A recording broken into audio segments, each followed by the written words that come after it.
Hello there, this is Joel here, the manager of the Newcastle Wands. Welcome to episode 3 of the Quidditch Manager Weekly Update. We're going to dive straight into it this week. I've got a lot of work to do on this Friday, the 31st of October. We're getting near the end of week 1 in season 27. As you can see here in Honour League, we have 6 teams all vying for first place. So 7 and 3 is the magic number at the moment. A couple of teams behind on 6 and 4. The Bashona here were actually coming first yesterday, so if I'd done this weekly update a day earlier, they would have been sitting at the top here, happy as a clown. It's hard to say who's going to win at the moment, looking at these results so far. I'd like to get at least to the end of the first week to see everyone play everyone else at least once. It's hard to go past the Devils, though. They've been a very good side for a long time. The Legionnaires are still my dark horse, my bolter. The Corgis, I'm surprised that they're at the top at the moment because they just came from Gold League. However, it's not too surprising because they've been building their team for a little while.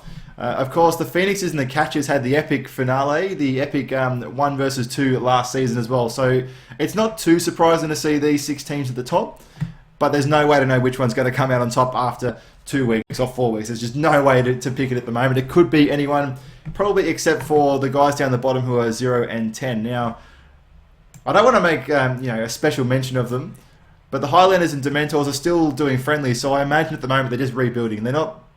It's not bad luck or it's not inactive managers, it's just rebuilding and they'll get better in a few seasons' time.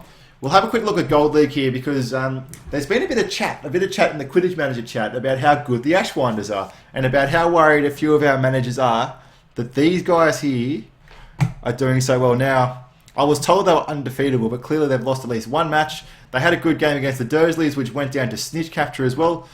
But all those worries of managers that these guys would go through 60 and 0 and not lose a game, well, it looks like they can be defeated. So RNG is on our side.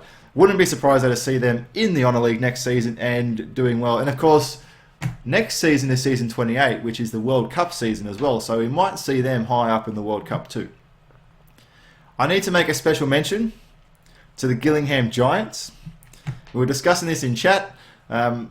When we were talking about this earlier, they were at the top of the league, but we noticed that an active manager without a logo is a problem. So what we need you guys to do, anyone that wants to design a logo for the Gillingham Giants, feel free. I don't really know what is required, except that I think blue and white is the colour. These guys down here with their tomato red jerseys, I don't think that's the colour. I think you want blue and white. But maybe have a chat to the manager CP4CFC. Have a chat to them and see what they would like for their logo. For those of you that are active managers, you would know that last week we did a really cool thing, which was we played the Catchers versus the Phoenixes, and we did it on Twitch. So Andre locked the site. No one could access their results. No one could see the results of this match. And on Twitch, he played the events one by one on the stream. And so all of us that were following along, we could type away and have a lot of fun. It was quite exciting actually because one team put out ahead at the start, then a streak of goals pulled the other team back in front, and there was a snitch capture, and I think both teams were in snitch range, so it was quite a good game. And we'd like to do it more often in the future. So if you've got any tips, any advice for what we should do next time to make it a better I guess stream, a better product, let us know. On that topic as well, I would like to start doing a Quidditch Manager Radio, or maybe convert the weekly update into a radio program and do it once a week and maybe have guests on and stuff like that as well. Please leave some tips, any ideas you've got, anything you'd like to see in a Quidditch Manager stream. Leave it here so that we can work on it. Now, it's not going to happen in the next month or two because Andre is busy next weekend and I have a house to move into at the end of November. But coming into December and Christmas, it might be